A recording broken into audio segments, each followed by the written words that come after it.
आजोबांना बोलो वेदू.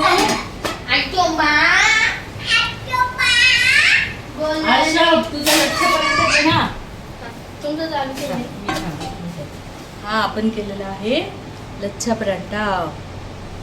घे रे बेटा. आणि हा बनवला आहे आपण 8 पदरी पोळीचा पराठा. आज बनव दे बोलो आज बन. आता आपण करणार आहे 8 पदरी पोळी. ती कशी करतो आधी आपण बघून घेऊ. ही अशी आधी लाटून घ्यायची, मग इकडं अशी अर्धी फोल्ड करायची, मग त्याच्यावर अर्धी फोल्ड करायची. ही पोळी एकदम 8 पदर निघतात त्याची, 4 पदरपेक्षा. आणि मग अशी फोल्ड करायची परत, आणि मग अशी करायची. ही झाली 8 पदरी पोळी. ही पोळी एकदम नरम राहते आणि सगळे त्याचे आतले पापुद्रे वेगवेगळे निघतात. भांड्यासारखी खूप छान होते. आणि अशी करून लाटून घ्यायची. नाश्त्याला तयार. तुम्हाला काय पाहिजे ती घ्या चटणी. ती चटणी आहे दोन्ही पण, एक शेंगदाण्याची आहे आणि एक पातळ आहे. आत्ता सकाळी भाजीची काढून ठेवली. तर तुम्हाला जे आवडेल ते घ्या.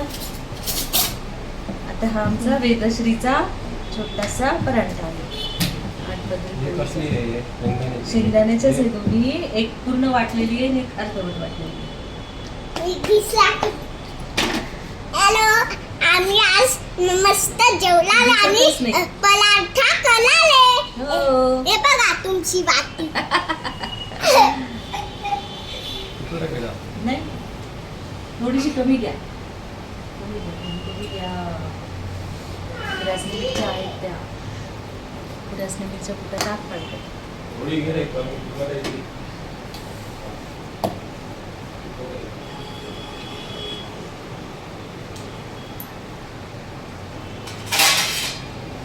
अन्नपूर्णे सदा पूर्णे शंकर प्राणवल्लभे ज्ञानवैराग्य सिद्धर्थम दीक्षां देहि च पार्वती.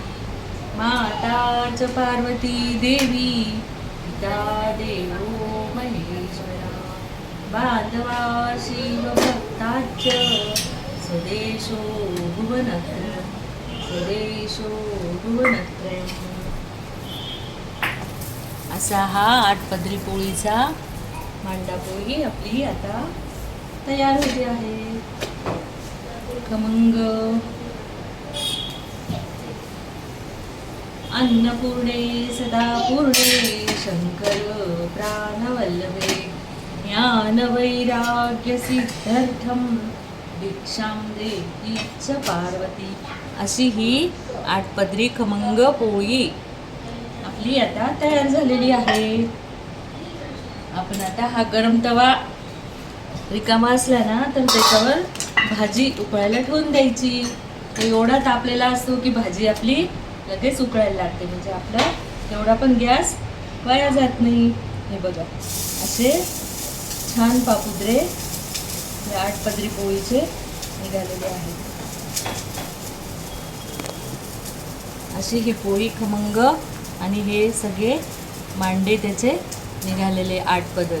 अशी ही पोळी आपण नाश्त्याला. वेदश्री इकडे ये. आता ही वेदश्री गरम गरम पराठा पोळी खाणार आहे. इकडे दाखव इथे. हे बघा तुमच्या ताट आणि धपाटा. ताट आणि धपाटा बघा. मला ही पोळी खूप आवडते.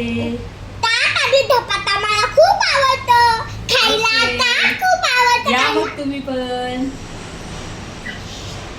चला मग या नाश्त्याला. जेवण तयार आहे. नाश्ता